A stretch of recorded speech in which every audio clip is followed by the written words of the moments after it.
Olá, bem-vindos ao Portal de Luz. Como nós podemos levar de uma maneira equilibrada as questões materiais ao longo da encarnação, sobre a nossa subsistência, sobre o sustento que nós temos que obter para a vida física? Este é um assunto que faz parte da vida de todos nós encarnados e que, muitas vezes, nós não conseguimos levar com o devido equilíbrio. Como saber a medida do desprendimento dos bens terrenos e da sabedoria diante deste tema desafiador? Nós vamos falar sobre isso no programa de hoje. Mas antes, nós vamos ouvir juntos a mensagem psicografada na voz de Chico Xavier.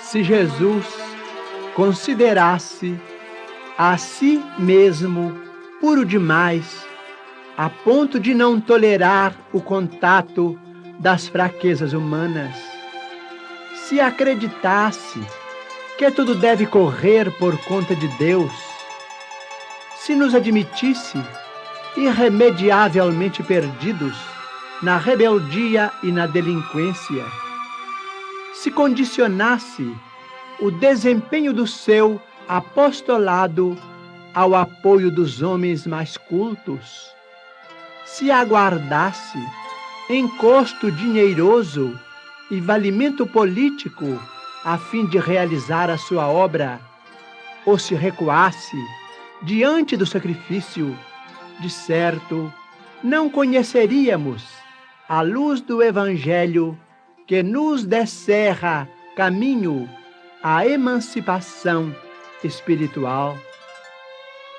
Se Allan Kardec superestimasse a elevada posição que lhe era devida na aristocracia da inteligência, colocando honras e títulos merecidos acima das próprias convicções, se permanecesse na expectativa da adesão de personalidades ilustres à mensagem de que se fazia portador, se esperasse cobertura financeira para atirar-se à tarefa, se avaliasse as suas dificuldades de educador com escasso tempo para esposar compromissos diferentes do magistério, ou se retrocedesse perante as calúnias e injúrias que lhe inçaram a estrada, não teríamos a codificação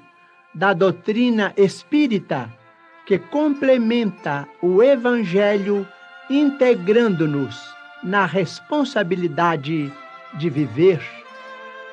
Refletindo em Jesus e Kardec, ficamos sem compreender a nossa inconsequência quando nos declaramos demasiadamente virtuosos, ocupados, instruídos, tímidos, incapazes ou desiludidos para atender às obrigações que nos cabem na doutrina espírita.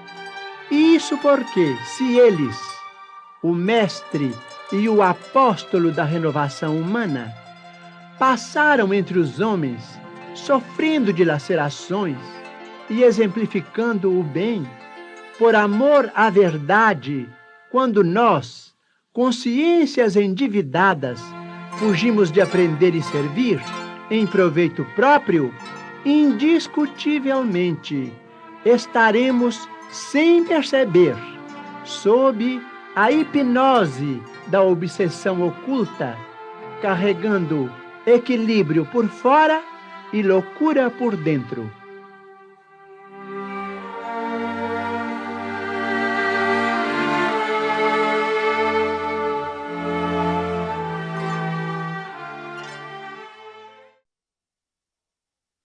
Já nos disse o benfeitor Emmanuel que os nossos recursos materiais são como a seiva da atividade humana no mundo. A fim de que nós possamos manifestar os nossos dons na Terra, concretizar os nossos projetos, os trabalhos que desenvolvem a inteligência humana, levar o equilíbrio, levar o bem-estar para todos aqueles que habitam o nosso vasto planeta, o dinheiro e os demais recursos materiais são necessários, são bênçãos de Deus, são concedidos por Deus para que nós possamos, enfim, fazer um bom uso. E o bom uso significa usá-lo com sabedoria, com bondade, com caridade e nunca com apego e com a intenção de concretizar o bem para todos na face da terra. Mas porque justamente os recursos materiais são também a ferramenta para a aquisição de tantas distrações da vida humana, por vezes nós podemos nos perder a medida do equilíbrio, podemos exagerar no seu uso, no apego, nos desvirtuando do trabalho que nós deveríamos realizar e ainda podendo, em alguns casos, estagnar a nossa própria evolução, fazendo com que nós nos percamos pelo meio do caminho, maravilhados com os prazeres, com o lazer que o dinheiro pode nos proporcionar. Ou, muitas vezes, fazendo dele o objetivo maior das nossas vidas, esquecendo que a verdadeira vida é a vida espiritual. Nós sabemos que o Espiritismo nunca condena uma atitude, mas sim educa, instrui e orienta sobre o caminho correto. E cabe a cada um, com livre-arbítrio, escolher. Mas, se nós fôssemos analisar de uma maneira racional esse tema, nós teríamos uma primeira certeza. A vida no corpo físico é finita. Ninguém permanece por aqui para toda a eternidade encarnado. E só desta simples reflexão nós podemos deduzir, mesmo aqueles que não acreditam na continuidade da vida após a morte física, podemos deduzir que não seria necessário nós nos cansarmos pelo ouro, já que tudo que nós formos adquirir de material aqui vai ficar. E, portanto, esses recursos devem servir para uma finalidade útil enquanto nós estivermos por aqui, auxiliando no nosso próprio crescimento pessoal, expandindo as possibilidades de fazermos o bem através do nosso trabalho, da convivência com todos ao nosso redor. Mas, ainda assim, a avareza humana e a sede pelo conforto, pelo lazer, pela sensação efêmera de poder que os bens materiais podem nos trazer, nós sabemos que muitos de nós acabam se perdendo. O capítulo 16 do Evangelho segundo o Espiritismo, Não se pode servir a Deus e a Mamon, esclarece toda e qualquer dúvida que possamos ter sobre como levar os recursos materiais de uma maneira responsável, cristã, correta, perante os princípios da doutrina espírita. É neste capítulo que os bons espíritos vão nos explicar, trazendo trechos das lições de Jesus, parábolas e mensagens esclarecedoras dos benfeitores espirituais, assuntos muito pertinentes como o porquê das desigualdades das riquezas terrenas, o que é a verdadeira propriedade, o emprego útil da fortuna e o que afinal pode ser o desprendimento dos bens terrenos que devemos ter e em qual medida deve ser esse desprendimento. O que podemos aprender ao longo da leitura deste capítulo tão útil do Evangelho é que aquele que possui bens materiais deve usá-los não somente para o seu próprio proveito, para o seu prazer, mas sim colocá-lo de uma forma útil no mundo, auxiliar a todos que necessitem, fazer o que está ao seu alcance com aqueles recursos. E aquele que porventura não tenha acesso a recursos necessários, que tenha uma vida de sacrifícios, deve saber conduzir a sua caminhada sem se revoltar com as dificuldades e avançando sempre com fé. Porque, afinal, estes que se encontram muitas vezes com alguma dificuldade vão se tornar um convite à caridade para aqueles que têm recursos e que quiserem estender a mão, fazendo assim com que haja uma oportunidade de crescimento e de fraternidade entre todos os homens. E, ademais, nós sabemos que a lei de Deus é justa e amorosa e para com todos nós, sem exceção. E, muitas vezes, após nós termos errado grandemente no passado, desperdiçado recursos materiais que tivemos, nós podemos reencarnar numa situação em que sejamos forçados a repensar as nossas atitudes. Então, sempre podemos aproveitar as lições da vida para continuar crescendo e aprendendo. Neste capítulo, no texto Utilidade Providencial da Fortuna, nós encontramos uma explicação de que as riquezas, quando bem utilizadas, caminham para a lei do progresso no mundo, que é uma lei de Deus, levando conhecimento, criando oportunidades de trabalho, levando o bem-estar para toda parte. Por isso, seria errado nós acharmos que Deus condena o rico ou condena a riqueza. O importante é que estas riquezas sejam sempre usadas com amor e sabedoria para o bem de todos, buscando auxiliar sempre, porque essa é a missão do homem encarnado no mundo material. Mas, justamente porque as riquezas excitam as paixões humanas, como mesmo explica o Evangelho, é necessário a educação moral, a autoobservação, para que nós não erremos neste assunto. Cada um de nós, no nosso íntimo, pode refletir se tem agido com sabedoria, com discernimento, acerca dos recursos materiais que possui na presente encarnação. Devemos sempre lembrar que as verdadeiras riquezas são aquelas que nós vamos levar daqui quando formos para a nossa verdadeira vida, que é a vida espiritual. Jesus, na sua passagem entre nós, deixou muito claro em diversas situações que as verdadeiras riquezas não são aquelas que estão na vida material, são as que moram no nosso coração. Nas instruções dos espíritos deste capítulo, esclarecendo sobre a verdadeira propriedade, o benfeitor Pascal diz na sua mensagem o seguinte: o homem não possui de seu, senão o que pode levar deste mundo, o que ele encontra ao chegar e o que deixa ao partir, goza durante a sua permanência na terra. Não poderia ser mais claro para todos nós, a fim de que nós possamos compreender esta verdade, eliminando então o apego das nossas vidas. E então o que temos feito dos recursos materiais que Deus nos concedeu nessa vida? Será que nós temos nutrido um apego exagerado aos bens materiais? Estamos sabendo levar com sabedoria esses recursos que Deus nos concedeu com tanto amor? Vale a reflexão.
Olá, nós vamos agora ouvir a nossa amiga Sandra Marinho no quadro Educa Tua Alma.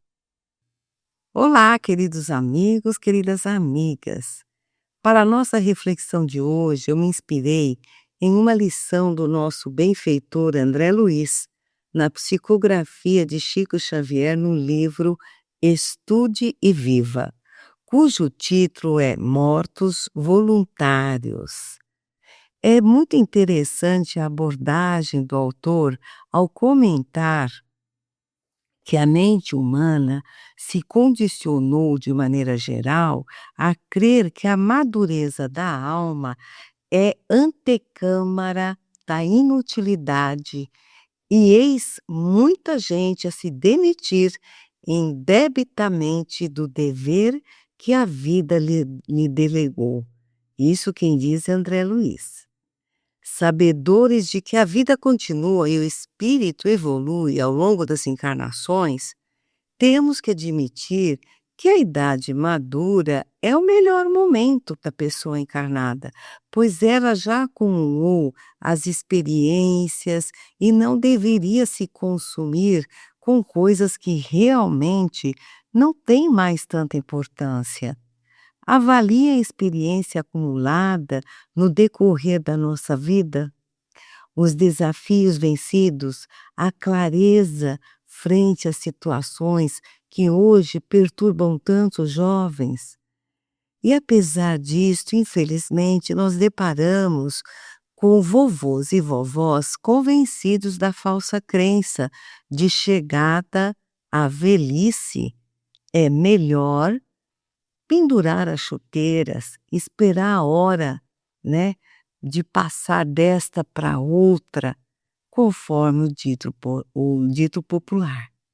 Desperdiçam as melhores oportunidades de suas vidas, oportunidades estas que não conseguiram ter ao longo da sua vida até então. Porque a vida, né, quando a gente é mais jovem, temos a família para cuidar, trabalho, então nós temos muitas atribulações. E existem coisas que só na idade da madureza é que nós temos oportunidade de parar, apreciar. Muitos conseguem ter o tempo que não tinham antes, devido a intensivas jornadas de trabalho antes. Outros, né, na idade da madureza, já não precisam enfrentar a árdua rotina, né, das donas de casas, os chefes de famílias, enfim. Mas, no entanto, apesar deste cenário ser, profícuo, né, para a pessoa, poucos conseguem perceber as bênçãos das atuais horas de suas vidas. Como nos diz André Luiz, no mesmo texto, esquecem-se de que o fruto amadurecido é a garantia de toda a renovação da espécie. Deixam-se abater pelo desânimo e preferem desperdiçar esta época áurea da vida, acreditando-se incapazes e estacionando na compaixão por si mesmos. Neste sentido, eu percebo 3 perfis de idosos. O primeiro perfil diz respeito àqueles que se deixam abater, vencidos pelas doenças, acreditando que estão no fim mesmo. E o que lhes resta é esperar sempre o pior, pois afinal o corpo já está velho e as doenças vão tomando conta. Enfim, já estão ultrapassados. O segundo perfil são aqueles que, igualmente aos primeiros, estão convencidos que já estão velhos demais. Cobram, mas eles, ao contrário, cobram, exigem ostensivamente o respeito, a compreensão e a paciência dos mais jovens. E os terceiros são aqueles que, apesar de não estarem tão ágeis como antes, ou de carregarem alguma doença, né, que exige tratamento, medicação contínua, se envolvem com inúmeras atividades, são requisitados até pelos jovens interessados em lhes ouvir a voz da experiência. São esses que conseguem aproveitar a experiência acumulada em ações, em conselhos e em produtividade nas situações mais simples da vida. Eu procuro particularmente me inspirar, né, no terceiro perfil e conseguir um dia ser como eles. Me fez trazer e o que me inspirou trazer esse tema para conversar com vocês? É a história, né, que de 3 mulheres diferentes, né, que vivem praticamente a mesma situação, né, e que fazem parte do meu grupo de relação. As suas mães são idosas, enfim. As 3 amigas são extremamente cuidadosas com suas mães, né, aqui apesar de idade avançada e das doenças, medicamentos e outros cuidados, elas são lúcidas e gozam de relativa qualidade de vida. Ocorre que as senhorinhas, né, solicitam atenção em tempo integral das filhas, com exigências e mais exigências. Reclamam de tudo, ignoram as demais responsabilidades da filha. Isso mais especificamente, uma das minhas amigas, esse caso é mais evidente, né, porque a mãezinha dela se colocava, que isso já faz um tempo, no centro das atenções, no centro do universo, né. E eu peço licença para relatar esse caso, né, porque a mãe dela sofreu uma cirurgia para reparar uma retirada de tumor, que após a biópsia se constatou-se ser benigno. A filha tirou licença do trabalho para dar toda a retaguarda na convalescência da mamãe. E quando esta estava restabelecida, né, eh, a minha amiga, depois de adotar várias providências para garantir a assistência à sua mãe, né, que mora com ela e o marido, e também uma empregada antiga de confiança, voltou às suas atividades profissionais. Para quê? O mundo caiu. E aí né, a mãe não não queria absolutamente que a filha voltasse a trabalhar e exigia que ela se aposentasse, já que ela tinha idade suficiente, tempo de trabalho suficiente para se aposentar, né. E fazia tudo, uma chantagem emocional, desestruturando completamente o equilíbrio da família. Bom, a minha amiga passou a viver um tormento constante com as cobranças e exigências mais inusitadas de sua mãe. Um dia esta amiga no desabafo me pediu opinião, né, sobre isso, sobre esse verdadeiro drama que ela estava vivendo.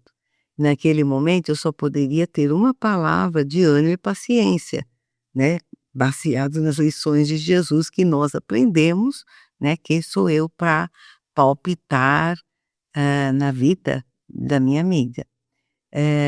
Mas eu também disse o seguinte, que se ela deixar o trabalho, né, ela talvez pioraria, certo, a situação, porque ela não ia resolver de forma alguma o impasse que ela estava vivendo. Isso ia piorar ainda mais a intransigência de sua mãe.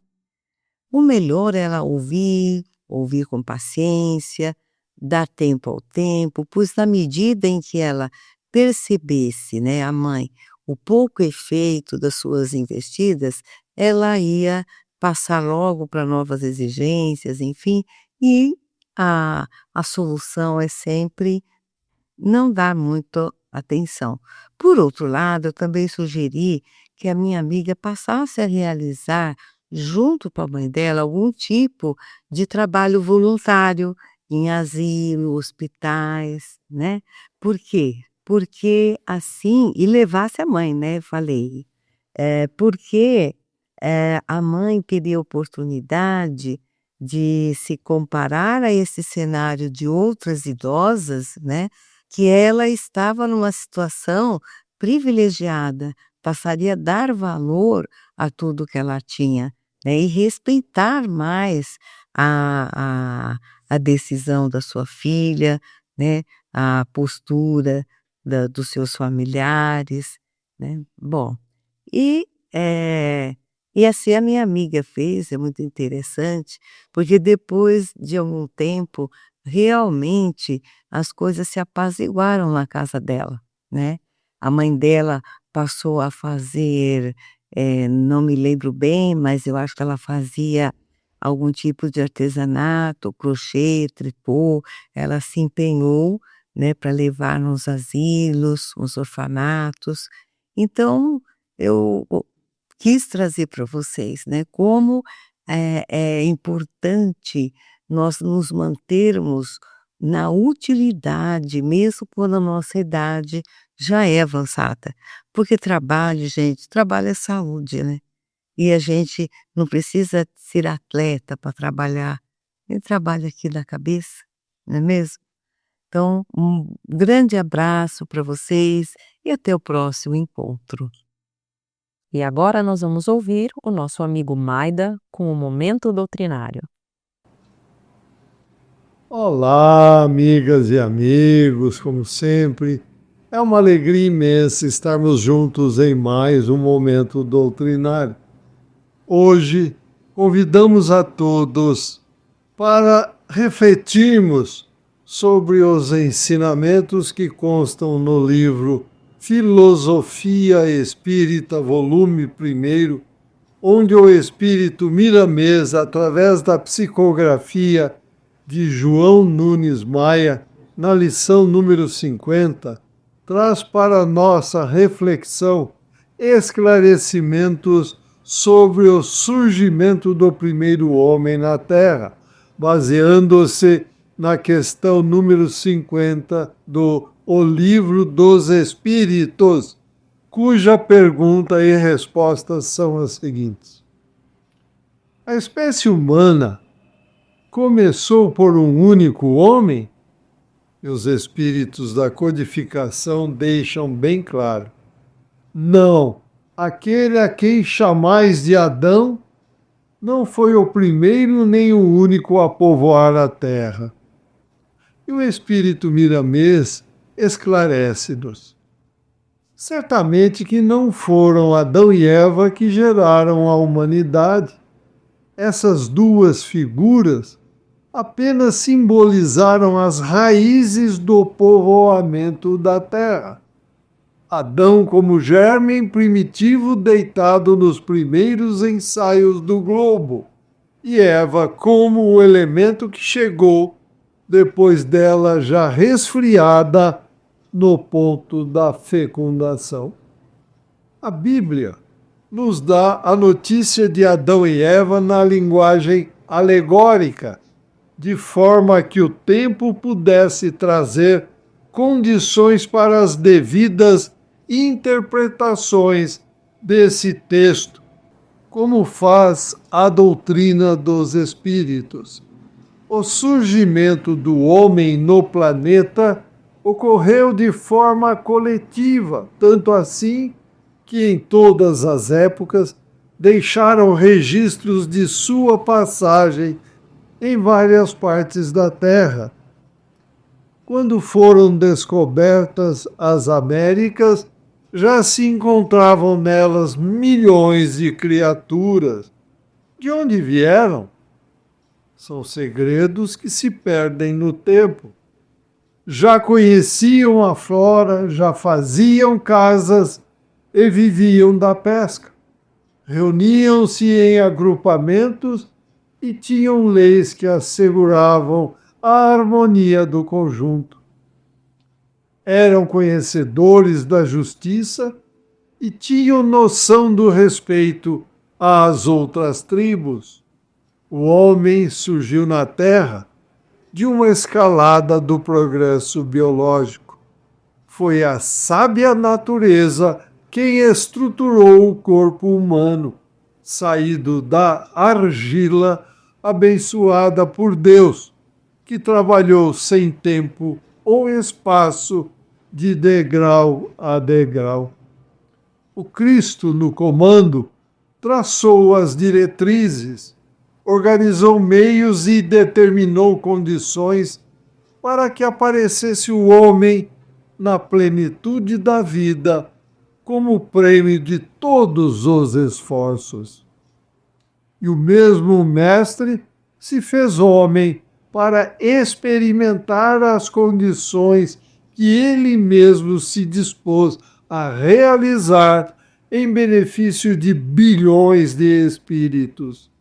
A Terra é uma bênção de Deus e a reencarnação é uma misericórdia da luz maior em favor daqueles que vieram da inconsciência para a luz da razão. Os corpos humanos apareceram tal qual os corpos dos animais de todas as espécies, em avalanches, qual aparecem flores e frutos como o trigo na lavoura. Não houve privilégio para que um aparecesse primeiro e dele surgissem os outros. Adão pode ser um tronco de raça, como vários outros.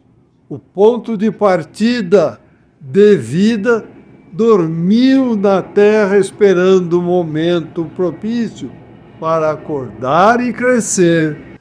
E foi justamente no amanhecer, porque a luz que veio de Deus fecundou a esperança na terra, fazendo surgir o milagre da vida em muitos lugares do planeta ao mesmo tempo.